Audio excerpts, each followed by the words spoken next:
Up next is Colleen Robbins. She lives, She lives in Joliet, Illinois. She is the author of the high fantasy Daraga series. Firefly is a short origin story for one of the cities. She will read a 2-page fantasy story titled Firefly.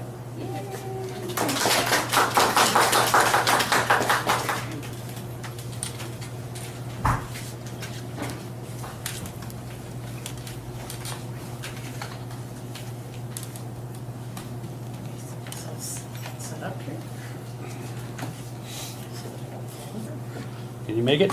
Yeah. Good. Just have to hold on to the handles. And put on the glasses.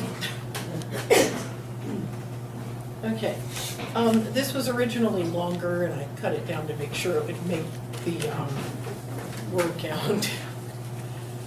Firefly.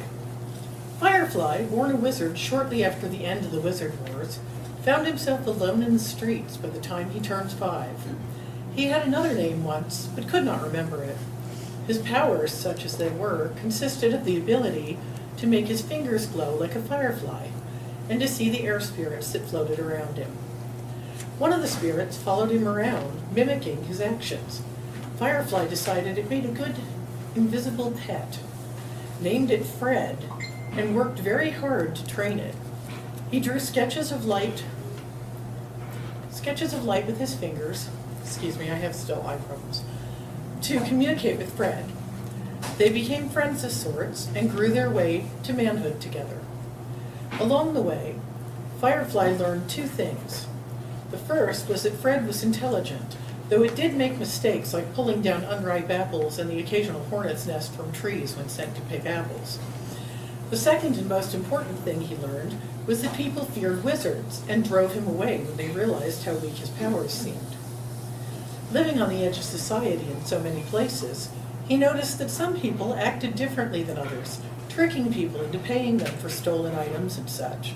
If people thought I could wield more power, they might not chase me away. He and Fred discussed this, the air spirit gesturing at him with half-formed arms and fingers, and Firefly sketching in the air. They devised a plan. Before they entered the next town, they got together with a few other young men.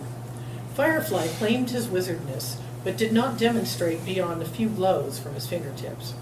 No one will respect someone called Firefly, his friends protested. You need a grand name. What sort of name should I have? They sat and scratched their short beards, and finally one of them said, You should use an old word. My grandfather knew many, but I only remember a few. He called fireflies lucifers. Lucifer, that does sound grand. I like it. Name chosen, he led them into the town. Barely more than a tent city in the muddy edge of a swamp.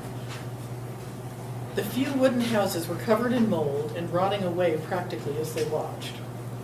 The only standing building was an old traveler's shelter made into an inn of sorts with a hallway of rooms all built with rotten logs.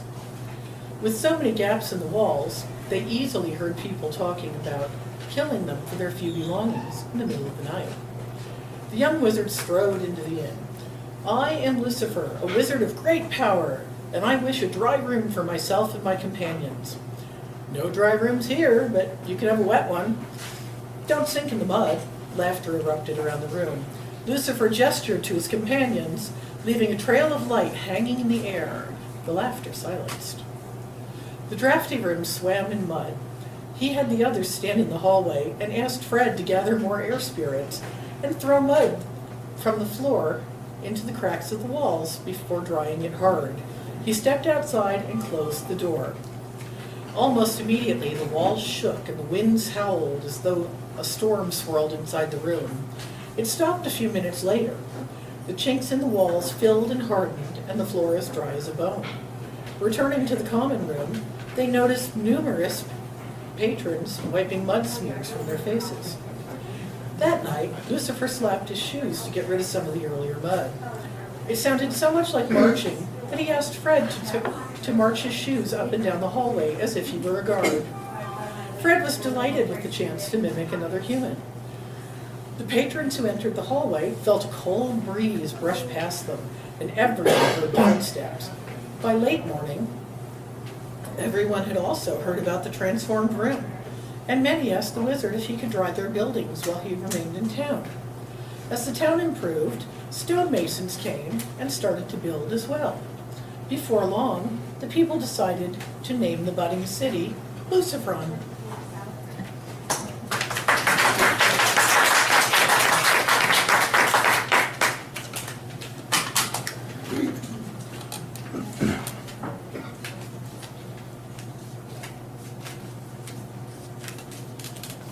It's strange to just hear it call and not hear comments. Like we do.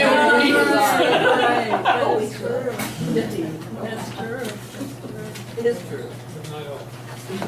Okay. Thank you.